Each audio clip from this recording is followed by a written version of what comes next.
हिंदी व्याकरण की श्रृंखला को आगे बढ़ाते हुए आज हम लोग शब्द भेद में चर्चा करेंगे। जैसा कि शब्द भेद को हम कई तरीके से विभाजित कर सकते हैं।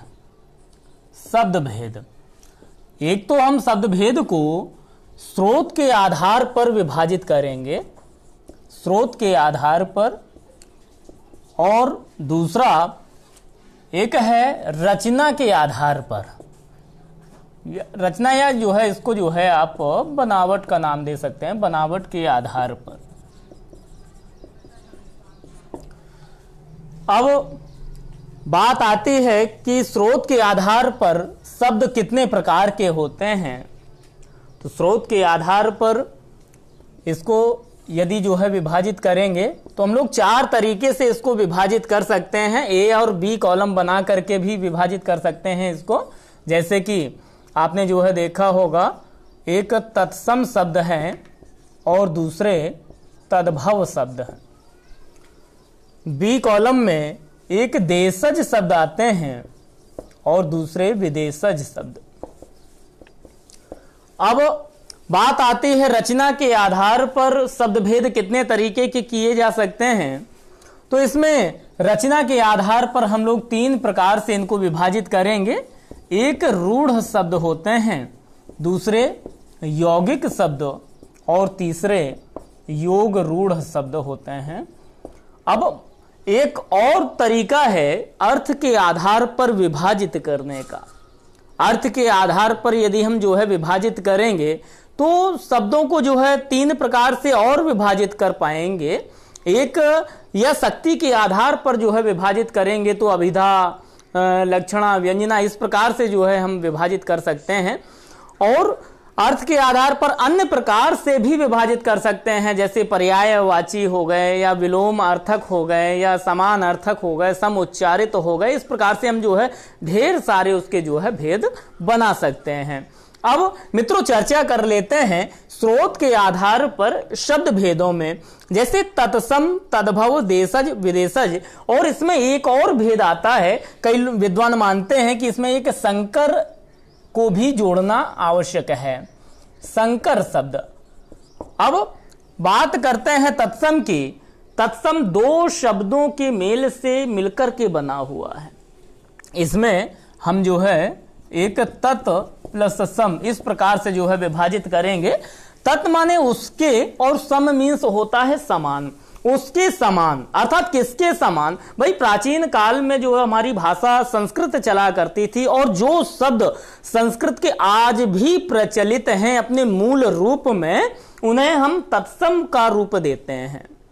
अर्थात आप सीधी सीधी भाषा में ये कह पाएंगे कि जो संस्कृत शब्द हैं उनको हम तत्सम शब्द के नाम से संबोधित करते हैं। जैसे एक बालक शब्द है और उस बालक शब्द को संस्कृत में भी जो है बालक ही कहा जाता था और आज भी वह हिंदी शब्द में भी प्रयोग किया जाता है बालक, और ऐसे शब्द का नाम हम जो है तत्सम कहते हैं। इसको जो है हम तत्सम के नाम से संबोधित करते हैं। इसी प्रकार से गुरु हुए या चौर हुए इत्यादि, तैल हुआ, ये सब जो है जो शब्द हैं वह हमारे तत्सम शब्द कहे जा सकते हैं।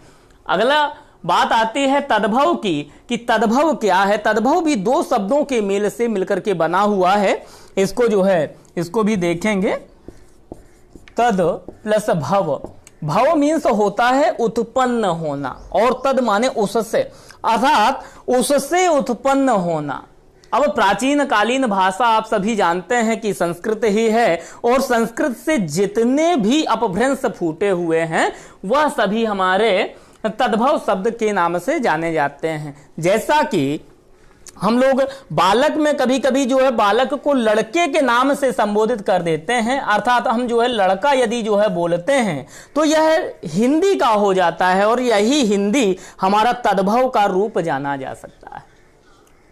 अब कभी कभी हम लोग जो है ऐसा भी सवाल आपके सामने आ जाता है कि कवि किस तरीके का शब्द है, अर्थात तद्भव है कि तत्सम है। तो कवि आपने देखा होगा कि संस्कृत में कभी कभी जो है कवि के रूप भी आपने बनाए हुए हैं, कवि ही कवि, कवेयः इत्यादि करके। तो कवि तो मामूली सा जो है भाई आप सीधा तत्सम बता सकते हैं। यदि हाँ यदि आप रचयिता कहें तो रचयिता शब्द आपका तद्भव शब्द हो जाएगा।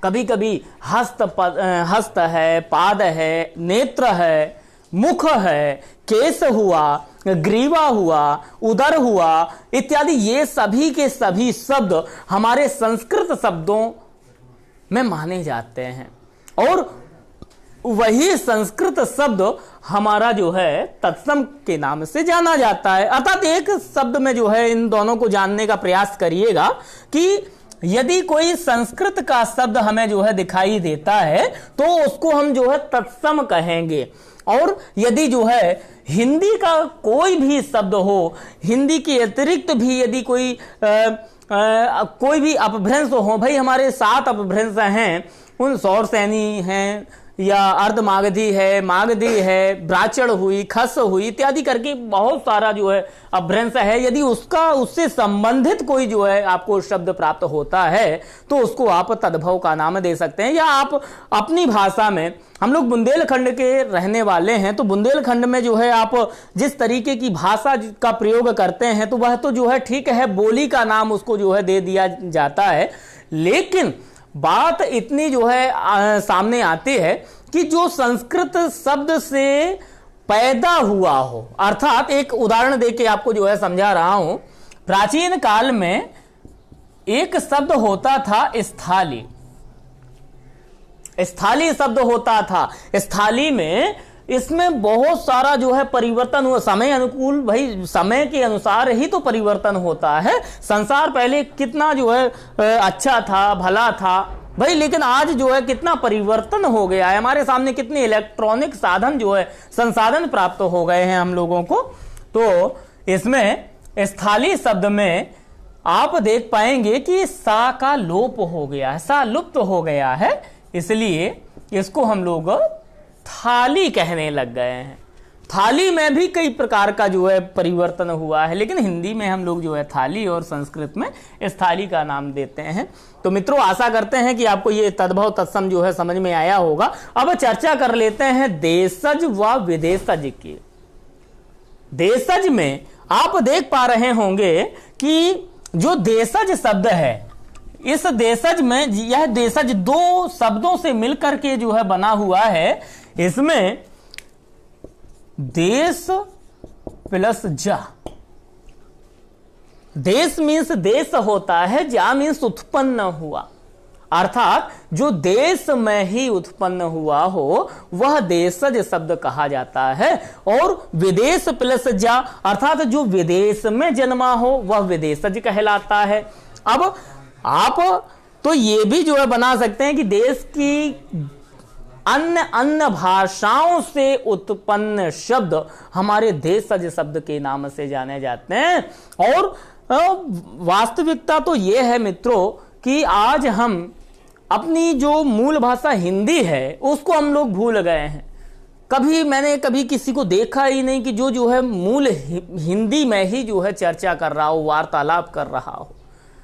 अब आधी तो उसमें अंग्रेजी होती है, आधे हिंदी के शब्द होते हैं, कुछ जो है उसमें अरबी फारसी के मिला दिए जाते हैं, कुछ अन्य विदेशों से जो है आए हुए शब्द मिला दिए जाते हैं। अर्थात कहने का तात्पर्य यह है कि हमें यह जानना है कि हमारे भारत देश में जन्मे शब्द कौन से हैं। अब इसमें बहुत से शब्द आते हैं, पुर्तगाली आते हैं, अरबी फारसी आते हैं, अंग्रेजी आते हैं, अर्थात बहुत शब्द जो है इसमें प्राप्त होते हैं। अब उनको जो है देखने के लिए हम लोग जो है ऐसे ही साधारणतः यदि कोई जो है शब्द कहें, जैसे हम लोग जो है पुलिस कह देते हैं, मामूली सा है पुलिस, लेकिन आप ये जान रहे होंगे कि पुलिस शब्द विदेशज है। आपको ये विदेशज बताना। और ऐसे बहुत से शब्द हैं जो आपके सम्मुख आएंगे। जैसे आप जो है इसको यदि आप रोटी कहें, दाल कहें, लंगोटी कहें, ये शब्द आप जान पा रहे होंगे कि हमारे भारत देश के हैं, हम लोग जो है ये प्रयुक्त करते हैं। बोलने में, कहीं मुहावरों में, कहीं जो है इत्यादि कथनों में ये सब जो है हम लोग प्रयुक्त करते हैं। इसलिए आप इनको जो है मामूली सा जानिए और कहिए कि ये जो है हमारे देशज शब्द हैं। और जो पुलिस हुआ, दरोगा हुआ, रोग हुआ, बीमार हुआ, बुखार हुआ, ये सभी जो है जो शब्द हैं वह हमारे जो है देशज शब्दों में इनकी गिनती की जाती है। अब बात आती है संकर शब्द की कि संकर शब्द क्या है। अब जब दो भाषाओं से मिलकर बना हुआ जो शब्द है वह संकर शब्द कहलाता है। दो भाषाओं से, दो शब्दों से नहीं, दो भाषाओं से मिलकर बना हुआ शब्द संकर शब्द के नाम से जाना जाता है। जैसे इसको कभी कभी आपने देखा होगा कि हम लोग जो है हिंदी में रेलगाड़ी प्रयोग करते हैं, रेलगाड़ी। अब यदि आप इसको जो है अलग अलग भी कर देंगे तो आपको जो है अब अलग अलग करने पर प्राप्त हो जाएगा और यह आप जान पाएंगे कि जो रेल शब्द है यह हमारा अंग्रेजी शब्द है, यह अंग्रेजी शब्द है, और जो गाड़ी शब्द है यह हमारा हिंदी शब्द है। भाई आप कभी कभी डबल रोटी के नाम से भी कभी कभी कह देते हैं कि भाई सब लोग सुबह चाय नाश्ता तो करते ही हैं, तो उसमें जो है डबल रोटी का प्रयोग ज्यादा होता है। अब डबल रोटी अर्थात डबल तो अंग्रेजी शब्द है, रोटी हिंदी शब्द है, तो जब दो भाषाओं का आपने मेल किया है तो उस शब्द को हम संकर शब्द के नाम से जानते हैं। जैसे कभी कभी आप टिकट घर कह देते हैं, टिकट घर। भाई टिकट अंग्रेजी और घर आपका हिंदी शब्द है, अर्थात दो भाषाओं का मेल हुआ है, इसलिए आप इसको जो है संकर शब्द कहिएगा। अब चर्चा कर लेते हैं कि बनावट के आधार पर आप शब्द के भेद कितने कर पाएंगे।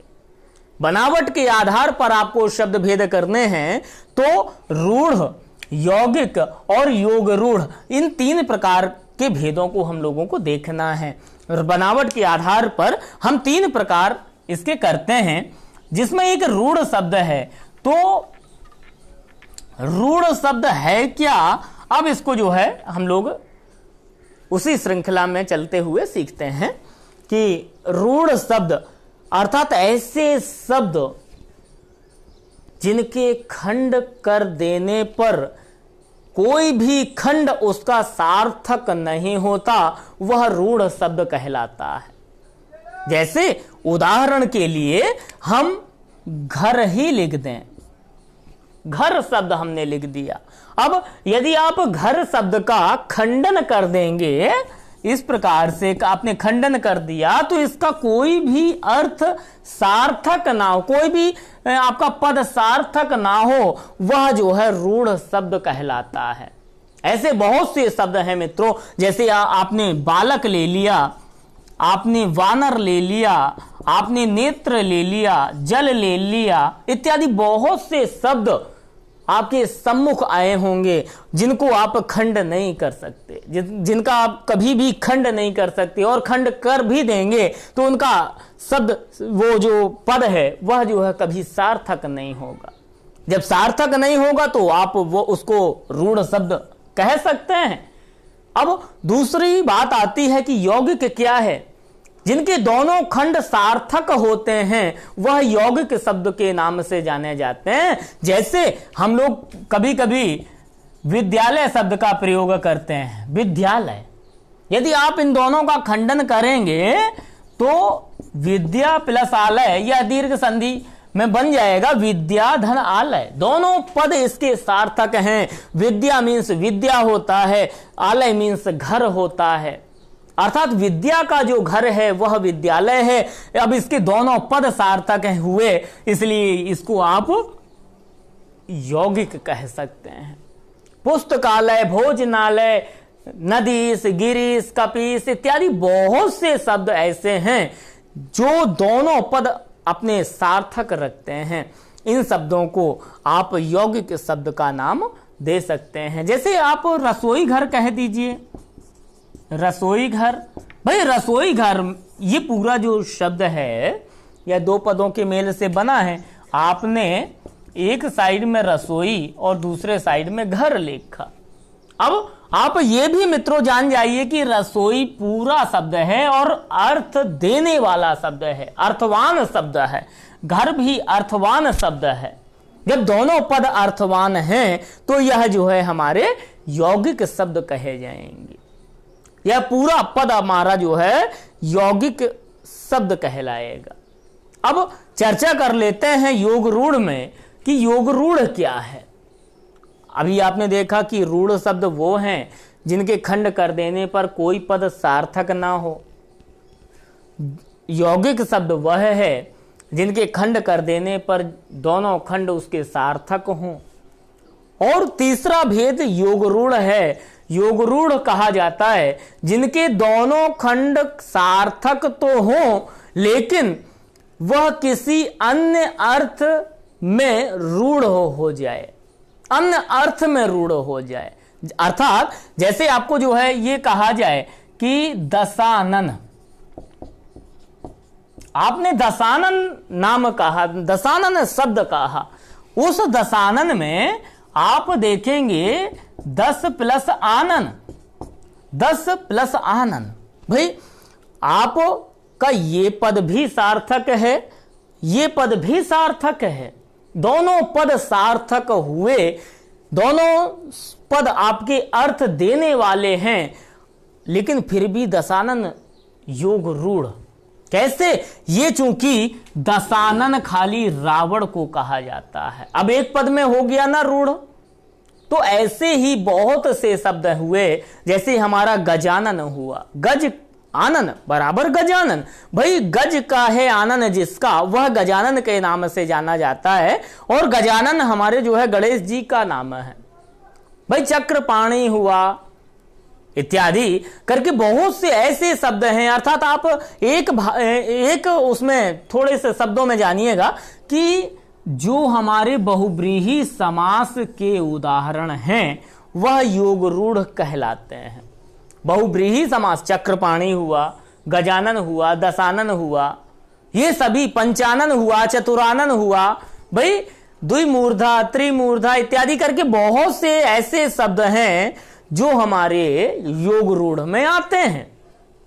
तो मित्रों इसमें एक बार फिर से थोड़ा बहुत जो है वो कर लेते हैं कि स्रोत के आधार पर हम लोगों ने इसके 5 भेद किए थे।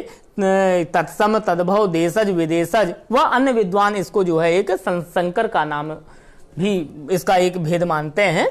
बनावट के आधार पर रूढ़, यौगिक, योग रूढ़, इन 3 भेदों को हम लोगों ने देखा। तो मित्रों कैसा लगा हमारा ये वीडियो? यदि आपको अच्छा लगा है तो हमारे चैनल को जो है सब्सक्राइब करें, कमेंट करें, और जो भी आप जो है और भी पढ़ने की इच्छा रखते हो और अन्य टॉपिक पढ़ने की इच्छा रखते हो, वैसे तो हम जो है क्रमबद्ध तरीके से ही चल रहे हैं, अपनी श्रृंखला को धीरे धीरे ही आगे बढ़ा रहे हैं। यदि आपका कोई एग्जाम जो है फंसा हुआ हो, आपको जो है कौतूहल हो कि नहीं इस विषय में जो है मुझे जानना अत्यावश्यक है, तो हमारे जो है कमेंट बॉक्स में आप जो है ज़रूर लिखें, जिससे हम जो है आपका अधिकाधिक हम जो है प्रयास करेंगे कि आपकी जो है जो भी परेशानी हो उसको जो है हम लोग दूर करने में आपके सहायक हों। धन्यवाद।